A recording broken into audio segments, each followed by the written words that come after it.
In accordance with Le rapport final du groupe d'experts établit clairement et de manière péremptoire que le gouvernement rwandais continue de violer l'embargo sur les armes.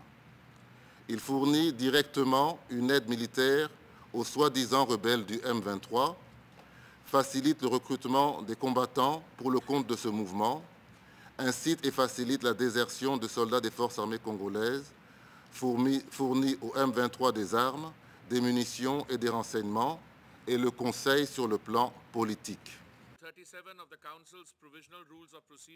Le soutien démontré du Rwanda au M23 au lendemain de l'annonce par les autorités congolaises de leur volonté de procéder à l'arrestation de l'ex-général Bosco Ntaganda, recherché par la Cour pénale internationale, constituait une obstruction majeure à l'exécution du mandat d'arrêt de cette Cour.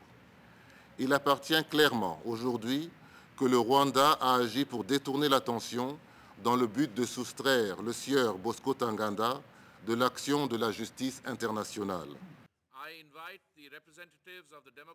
Il est particulièrement regrettable que certains États membres de ce Conseil, qui pourtant portent une lourde responsabilité dans la crise du Congo, particulièrement depuis leurs aventures coupables dans la région, s'engagent dans une croisade contre la décision de nos chefs d'État, tout en cherchant des boucs émissaires à ce conflit.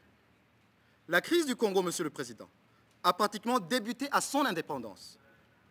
Plusieurs missions de maintien de la paix ont été déployées dans ce pays, où l'un des régimes les plus corrompus d'Afrique a pourtant bénéficié, et pendant longtemps, de soutien extérieur autour de ces tables, en échange de contrats juteux. On en paie toujours le prix aujourd'hui.